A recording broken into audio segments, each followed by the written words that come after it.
Okay, so what's next for you? I mean, you've got the school year starting on Monday, right? Tuesday, and that's your life. You've got two. How many kids do you have? I have 2 children. And what do they think about this? Now that you're hitting all the convention circuit and you're doing the publicity tours and the press. I think it's pretty cool. I mean, my son is in 2nd grade. He's like, whatever, he doesn't care. He gets to meet some pretty cool people and get some pretty cool autographs out of it. My daughter is at the age where she's like, this is pretty cool. Maybe this is what I would want to do. She kind of gets it a little bit more than he does. I think it's just because of the age. Like at San Diego, they walked around with my husband, and my parents went as well. And they just couldn't believe that like I was sitting among these people. And during the panel and that, they just were amazed. I don't know if any of you have been to San Diego Comic-Con, but we were in Hall H, and my children were just like, that's so weird that that many people wanted to hear you talk. Like, we have to hear you talk all the time. You know, my students say the same thing. You know, I mean, You're just mom or yeah. But you know, like for me, for when they go there, I'm very conscious of, I don't want people to know they're my children. So they aren't allowed to come up to me or anything like that, which is hard for them. But I like to keep, you know, I want to keep them safe. Yeah, you say your daughter's expressed an interest. Is that something that you encourage, or is this something you just kind of wait and see what she's going to do, or you want to completely say, no, you can't do that? Well, one minute she says that, and then the next minute she wants to be a doctor, and then the next minute she wants to go into robotics. So whatever, you know, I mean, like I said to her, I said, well, if whatever you choose to do, I will support her just as my parents did. And if I said, you are one of the luckier ones that if going into acting is something you want to do, I obviously have connections to try to, you know, see if that is something to further. But I really don't know. Right now, her big thing is robotics, so. Are you still afraid of dogs? I don't really like them much. Anyone else have any questions? Got time? Run the microphone, get to it. I figure you probably got a pretty good look of some of the mechanics or the puppeteering for the facehuggers, since they have the scene with Newt in there, trapped with one. How did that work? I mean, it looked like they really just didn't have any wires out there. Was there a lot of remote control going off that, or how did that work? Yeah, it was a remote control, basically, and then there was someone off on the sides, and they were moving all the stuff around and everything. So it was pretty cool. It was like a remote control facehugger. It was, yeah, I mean, it was, I don't know how to describe it, but yeah. Did they ever let you play with the remote and kind of make it run around? No, because I might have broken it. Oh. I mean, they let me do other cool things like the end where they pull me across on the ground. She opens up when she's fighting Queen Alien, all that kind of stuff with Power Loader. I had a harness on, and it was the same harness that you could use to fly around like Superman. And on another set, they were filming aliens flying around various scenes here or there. And they said, when we're done with this, we'll take you over to that. Then they let me fly around and do fun stuff like that. So it paid to be the only child on set. Yeah, because you were getting paid for Have fun. Yeah. Were there any props or anything from the set that you got to keep? No, yes and no. I kept asking, can I keep those? Can I keep those? Can I keep those? Can I keep those? And James Cameron kept saying no, no, no.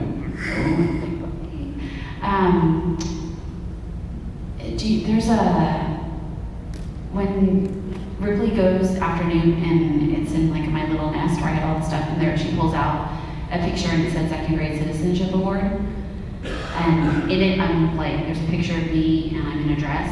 I still have that dress, but that's about the extent, I think, of the excitement. And like, wardrobe gave me a few little things.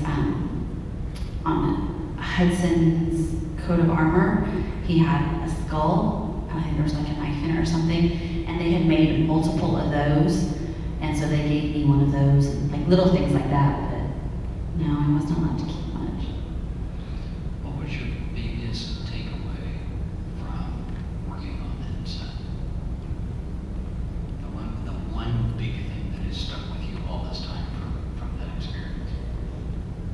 I think even as a child, I realized how much that movie centered around a woman hero.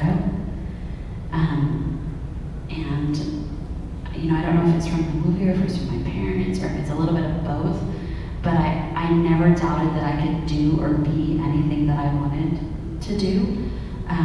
And I think it was kind of empowering for me as a girl. I know it's not the most exciting thing to take away from it, but No, that actually is pretty profound, because, given that you were 9 at the time, and having that kind of epiphany, that actually is probably something that really put you in your path to teaching topics back. yeah. Because, that's the, when, having a kid of my own who do that, you can do anything that you want, knowing that the resources, the talent, and the skills are going to be whatever package they end up with. And, you talk about having connections if she wants to start getting into acting and whatnot. Did you have any additional opportunities that came your way out of this? Or when you were done, and you walked away, you went back to school, and everything else was... Well, right after Aliens, I was actually offered quite a few parts. They offered me parts, like, usually they were mine, I didn't even have to try out for them type thing.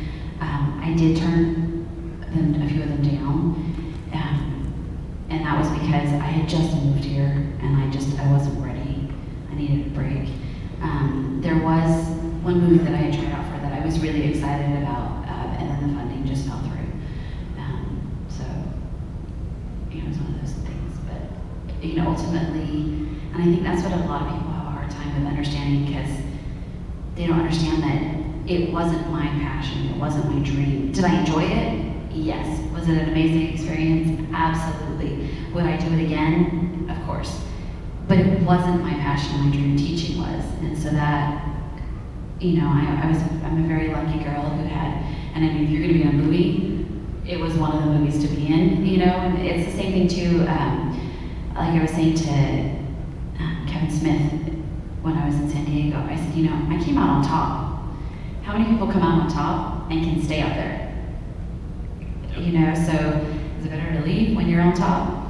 I don't know. I mean, sometimes, don't get me wrong, I'm looking around my class and I think, man, I gave up what could have been a lot of money. But, ultimately at the end of the day, I love what I do.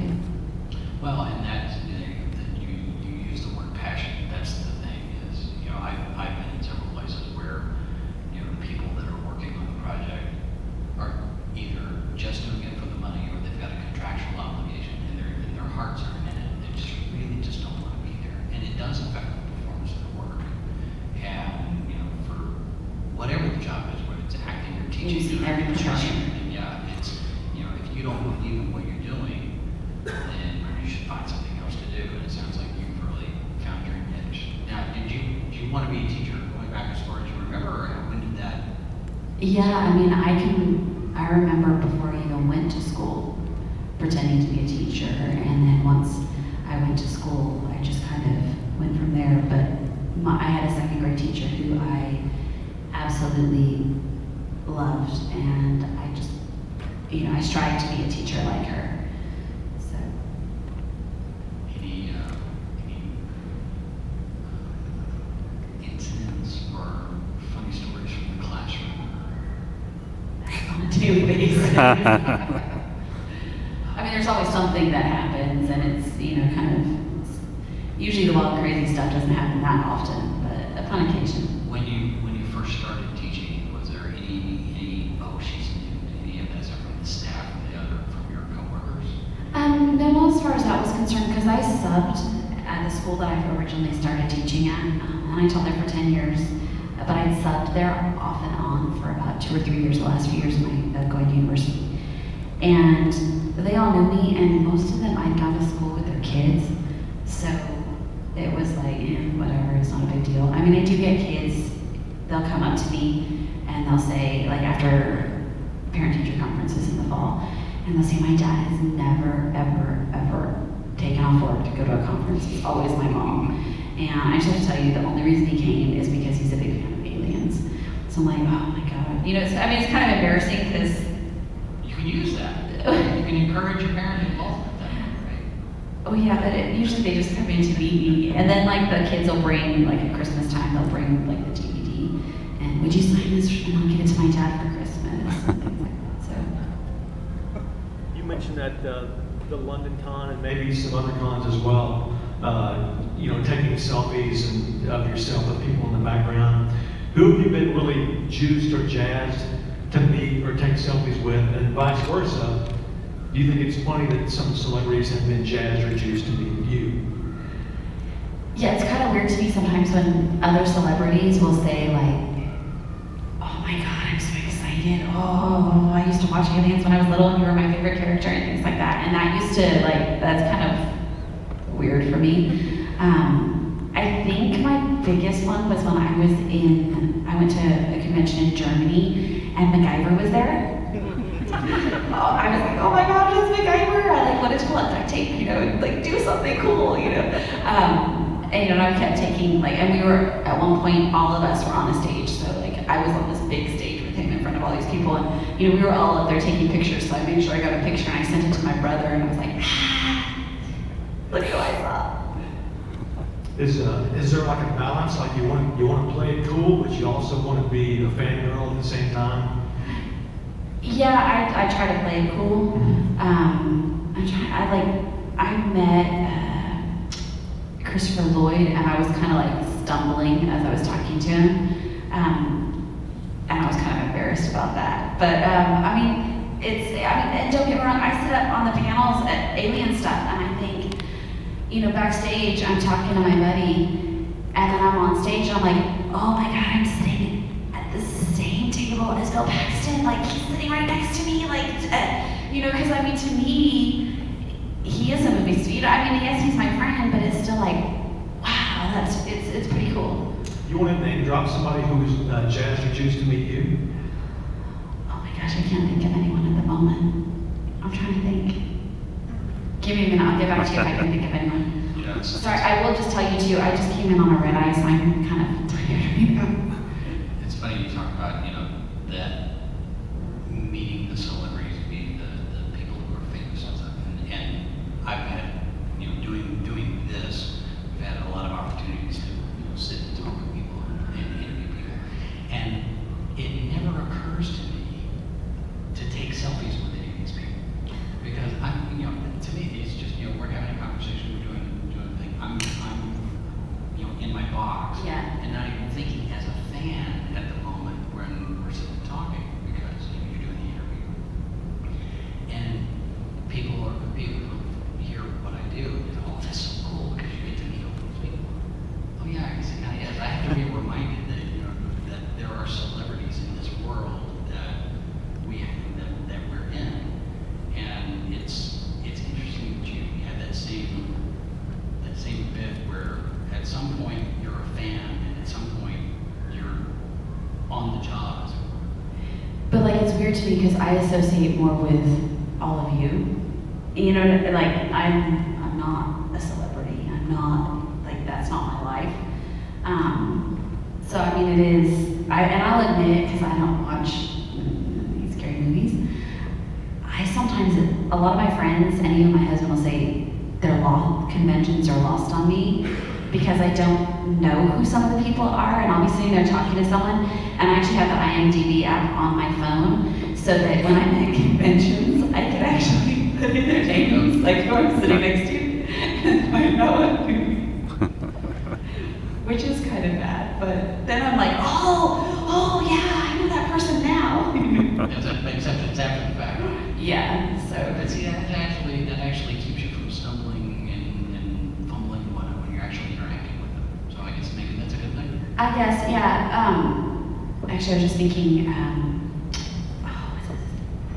I'm trying to think of what Bill Murray.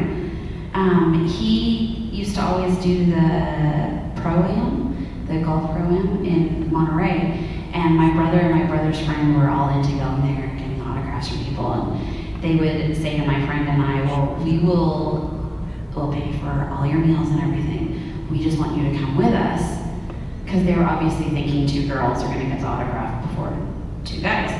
And so we went there and Bill Murray was there and they're like, Carrie, you gotta say something about knowing Sigourney because he's not giving anyone an autograph. We need an in, you gotta do it.